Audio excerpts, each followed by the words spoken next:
प्रधानमंत्री नरेंद्र मोदी 28 मई की सुबह पूरे विधि विधान के साथ पूजा अर्चना करने के बाद नई संसद भवन में सेंगोल को स्थापित करते हैं। उसके बाद देश को नई संसद भवन समर्पित कर देते हैं।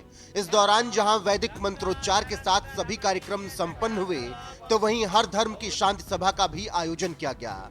संसद भवन में हिंदू, मुस्लिम, सिख, ईसाई, जैन, पारसी के साथ साथ सभी धर्मों के लोग मौजूद रहे। इन सब का मौजूद रहना यह बता रहा है कि नई संसद भवन हर एक भारतीय की है।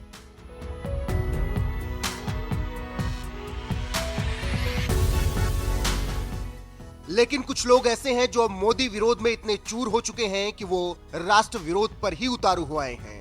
ऐसे में आज शपथ लीजिए कि जिन्होंने भी मोदी विरोध में संसद का अपमान किया और उद्घाटन समारोह में शामिल नहीं हुए, उन्हें अब कभी संसद तक आप नहीं पहुंचाएंगे। तो चलिए जान लीजिए मोदी विरोध में कौन कौन दलों ने नई संसद भवन के विरोध में जुबान खोली और सरकार पर खूब हमला बोला। 21 विपक्षी दलों ने किया बाइकॉट। 21 विपक्षी दलों ने बाइकॉट का ऐलान किया। इन दलों में कांग्रेस, अखिलेश यादव की समाजवादी पार्टी, कट्टर ईमानदार केजरीवाल की आम आदमी पार्टी, डीएमके, उद्धव ठाकरे गुट की शिवसेना, भाकपा, झामुमो, केरल कांग्रेस मणि, विदु थलाई चिरुथिगल कच्ची, आरएलडी, ममता बनर्जी की टीएमसी, शरद पवार की NCP, CPIM, Indian Union Muslim League, National Conference, Revolutionary Socialist Party, MDMK, AIUDF, Lalu Prasad Yadav की आरजेडी, असदुद्दीन ओवैसी की एआईएमआईएम, नीतीश कुमार की जेडीयू। कि इसका इनॉग्रेशन प्रधानमंत्री को नहीं करना चाहिए, क्योंकि ये theory of separation of powers का वायलेशन है। लेजिस्लेचर इंडिपेंडेंट है, पार्लियामेंट इंडिपेंडेंट है एग्जीक्यूटिव से जो प्रधानमंत्री है, पार्लियामेंट इंडिपेंडेंट है जुडिशरी से जो सीजीआई हेड करते उसको। तो इसीलिए हम इसका अपोज कर रहे हैं कि प्रधानमंत्री को, वजीर आजम मोदी को इस नई पार्लियामेंट की बिल्डिंग का इनॉग्रेशन नहीं करना चाहिए, क्योंकि ये theory of separation of powers का ग्रॉस वायलेशन है। ये स्पीकर के डोमेन में, लेजिस्लेचर के डोमेन में एग्जीक्यूटिव इंटरफेयर हो रहा है। कौन कौन से दलों ने किया समर्थन? नवीन पटनायक की बीजू जनता दल, शिंदे गुट की Shiv Sena, Lok Janshakti Party, Telugu Desam Party, Yuvajana Sramika Rythu Congress Party, Republican Party of India Athawale, Tamil Maanila Congress, All India Anna Dravida Munnetra Kazhagam, Mizo National Front, Shiromani Akali Dal, National People's Party, National Democratic Progressive Party, Sikkim Krantikari Morcha, अपना दल एस, भारतीय जनता पार्टी। 1947 की रात को लगभग 10:45 पर पंडित जवाहरलाल जी ने विशेष रूप से तमिलनाडु से आए हुए अधिनियम से सेंगोल को स्वीकार किया था। उन्होंने इसे अंग्रेजों से भारत को सत्ता प्राप्त करने के प्रतीक के रूप में पूर्ण विधि विधान के साथ स्वीकार किया था। पंडित नेहरू ने 14 अगस्त की रात को अपने निवास पर कई नेताओं की उपस्थिति में सेंगोल स्वीकार कर सत्ता के हस्तांतरण की प्रक्रिया को एक प्रकार से पूरा किया था। तो अब ये आपको सोचना है कि जिन्होंने मोदी विरोध में हद पार करते हुए संसद का विरोध किया, उन्हें नए संसद भवन में सांसद बनाकर भेजना है या फिर नहीं। वहीं नई संसद भवन का उद्घाटन करते हुए पीएम मोदी ने बताया कि ये संसद आत्मनिर्भर भारत का साक्षी बनेगा। 28 मई देश की विकास यात्रा में अमर हो गया है। ये 140 करोड़ भारतवासियों की आकांक्षाओं और सपनों का प्रतिबिंब है। सुनिए इसके अलावा प्रधानमंत्री नरेंद्र मोदी ने नई संसद भवन से अपने पहले संबोधन में और क्या कुछ कहा। जब आजादी का समय आया, तब सत्ता के हस्तांतरण के प्रतीक को लेकर प्रश्न उठा था। इसके लिए हमारे देश में अलग अलग परंपराएं रही हैं, अलग अलग रीति रिवाज भी रहे हैं, लेकिन उस समय राजा जी और आदिनम के मार्गदर्शन में हमें अपनी प्राचीन तमिल संस्कृति से एक पुण्य मार्ग मिला था। ये मार्ग था सेंगोल के माध्यम से सत्ता हस्तांतरण का तमिल परंपरा में शासन चलाने वाले को सेंगोल दिया जाता था। सेंगोल इस बात का प्रतीक था कि उसे धारण करने वाले व्यक्ति पर देश के कल्याण की जिम्मेदारी है और वो कभी कर्तव्य के मार्ग से विचलित नहीं होगा। सत्ता हस्तांतरण के प्रतीक के तौर पर तब 1947 में 1947 में पवित्र तिरुवावड़ुतुरई आदीनम द्वारा एक विशेष सेंगोल तैयार किया गया था।